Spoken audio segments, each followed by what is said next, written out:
Italian frogmen didn't just break the British, they obliterated them. 200,000 tons of British warships decommissioned by just 6 frogmen. But how could 6 men bring down 4 warships before anyone figured out what hit them? This is how Italian frogmen terrified the British Navy. By 1941, Benito Mussolini was firmly in control of Italy, already an ally of Germany. Mussolini dreamed of re-establishing the former glory of the Roman Empire. His dream was turning the Mediterranean into a lake, or Mare Nostrum, as the Italians called it. The plan was cunning. Neither the United States nor the Soviets had joined the war, leaving just the British. But fighting off U-boats in the Atlantic and protecting resupply routes to Egypt stretched the British Navy thin. Even worse, the fall of the Balkans in early 1941 further devastated British morale. But one thing was turning in their favor. A coup in Yugoslavia overthrew the Axis-led government, and Greece was finally free, ready to join the Allies. Yet Hitler wasn't going to let this go. An invasion of southern Europe was inbound, and for the sake of British prestige, Winston Churchill knew he had to send troops to prevent Greece from falling. But how would these troops reach Greek soil? Churchill came up with a plan, using the Royal Navy to convoy them, but this meant passing through Italian waters, now a staunch ally of the Germans. But being the weakest of the Axis powers, Italy didn't pose a significant threat to the might of the full Royal Navy. But in the Mediterranean, the British were spread thin, whereas the Italian Navy, Regia Marine, was operating close to its home ports, with hundreds of aircraft covering positions from the air. But the Germans still weren't truly convinced Italy was pulling its weight. As the famous historian Walter Ansel put it, relations between the partners were far from pure. Teutons were always telling Latins what to do and what they missed doing. Latins were recoiling in resentment against Teuton condescension and criticism. The dominant note was mistrust.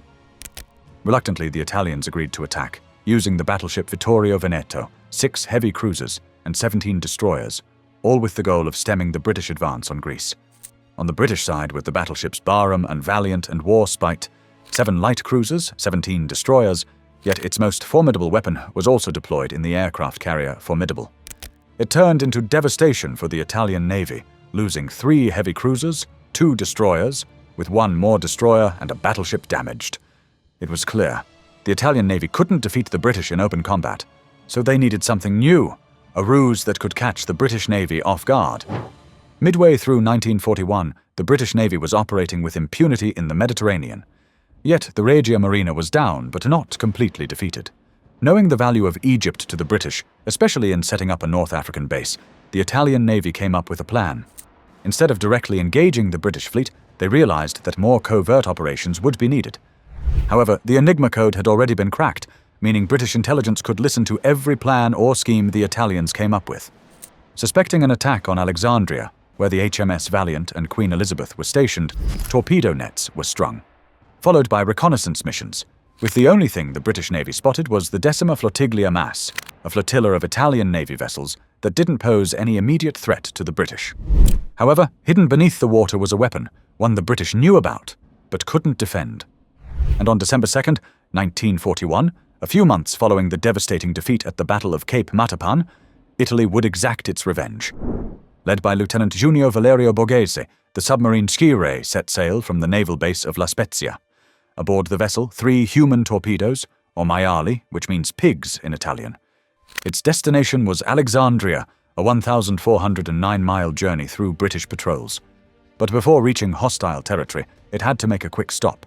Following its route, the Scire stopped near the Decima Flottiglia Mass, and despite British reconnaissance and intelligence, it missed the fact that she picked up 6 more Italian sailors. Lieutenant Commander Luigi Duran della Penne, Sergeant Major Emilio Bianchi, Captain Vincenzo Martellotta, Sergeant Major Mario Marino, Captain Antonio Marseglia, and Lance Corporal Spartaco Shergat all boarded the Scire, and a one-way ticket was booked to Alexandria. Meanwhile, the British, unaware of her arrival, continued with daily activity, repeatedly opening and closing the harbour gate to allow more British warships to enter. Yet, on the night of December 18th, the Scire had already reached the eastern commercial harbour of Alexandria, stationed just 1.3 miles off the coast. At a depth of 49 feet and a distance of 5.8 miles, it released the human torpedoes, each manned by a crew of 2 sailors. The Maiali slowly approached the naval anchorage around 2 a.m., but they had one fatal problem, and that was they couldn't enter into the harbour. The 6 frogmen lingered around the boom gates for 40 agonizing minutes before 3 British destroyers approached, forcing operators to open the boom gate. As the destroyers entered, the Maiali followed, and by some miracle, they'd survived the repeated dropping of charges by British patrol boats, even passing close by a few French warships also stationed in the port.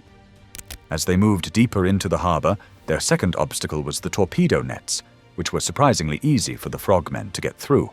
They simply used the waves and rode over them, all protected by the cover of darkness. But attaching the explosives would be another challenge. Sailors Marseglia and Shergat would directly approach the Queen Elizabeth, planting their bomb just 5 feet beneath the keel of the Elizabeth. Unfortunately, the 2 men who were part of the crew attacking the Valiant dropped their charges. They struggled for 40 minutes to attach the warhead, with malfunctioning equipment that induced severe stomach cramps.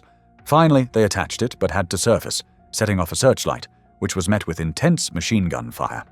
The 3rd crew was tasked with taking down the HMS Eagle, yet it wasn't in the port.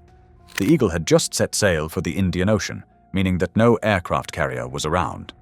So, they simply chose the largest vessel in the port, which happened to be the tanker Sagona. Another piece of luck befell the crew when the HMS Jarvis pulled up alongside for its refueling. As the charges were about to detonate around 6 a.m. on December 19th, 4 of the 6 Maiali crew scrambled to shore. Meanwhile, the frogmen attacking the Valiant were found hanging onto a buoy next to the ship. They were immediately detained and housed on one of the vessels.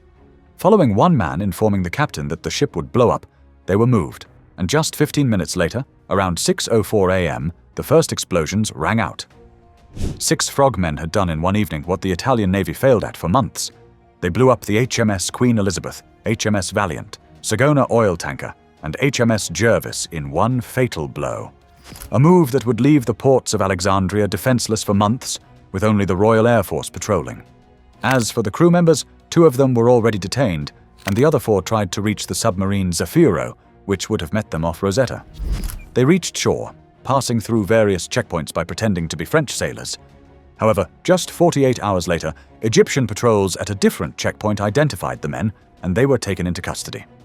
All 6 members would later return to Italy following the war, yet the damage they'd done might not have destroyed these vessels, but put them all out of commission. The Valiant would only be able to set sail again in 1942, while the Queen Elizabeth redeployed in September 1943. The Jarvis and Sagona would not see any further action in the war, only returning to the waters in 1946. But what about the casualties, and how did it affect the rest of the battle for the Mediterranean? In the aftermath, there were 8 casualties on the Elizabeth, with most of the crews on the other vessels, all managing to get off before their explosions. But the damage and fear they instilled in the British Navy would have far-reaching consequences for the war. Admiral Andrew Cunningham, who was in control of the Royal Navy's Mediterranean fleet, was now severely weakened, leaving him with only 3 cruisers and a handful of destroyers. The British no longer controlled the Mediterranean, and German U-boats would continue entering and destroying numerous convoys as they were heading back and forth from Malta. Unfortunately, the Axis didn't do much with this advantage, with Lieutenant Junio Valerio Borghese expecting that the frogmen would next be used to recapture Malta, which was under siege and mostly in control of the British. Yet this never materialized, and the frogmen would only deploy for smaller covert missions. One such mission was in July 1942, when frogmen set up a secret base in the Italian tanker Ultera. It was stationed in Algeciras near Gibraltar, where they had to smuggle equipment materials through Spain to conduct their raids. On July 13th, the frogmen once again swam from Algeciras to Gibraltar, setting up explosives and sinking 4 Allied vessels before safely returning home. But their biggest loss came in December 1942, when 2 frogmen lost their lives thanks to a depth charge. When their bodies emerged, floating on the waters, the British picked them up, taking their swim fins, which would later be used by the British in Gibraltar. However, the Italians would sign an armistice with the Allies in 1943, leading to the creation of the Italian co-belligerent navy. Even de la Penne, who by now was released from a POW camp, would fight alongside the British Frogman force, where they even taught the British some skills of the trade.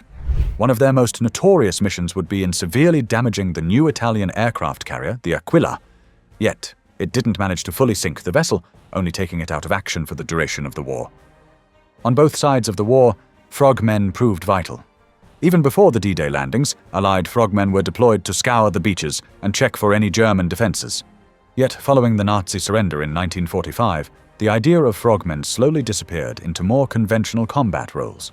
It was only in 1961, with the start of the Korean War, that the United States once again realized the need for such a powerful underwater demolition team. Under the directive of US Admiral R. Lee Burke, the frogmen were revived, but this time they were trained to take on sea, air, and land defenses. This unit would finally become the United States Navy SEALs in 1983, responsible for some of the most devastating missions ever conducted. But their missions during World War II could never be denied.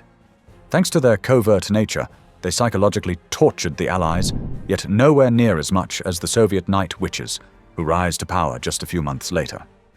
Check out this video to see how they terrorized the Germans on the Eastern Front.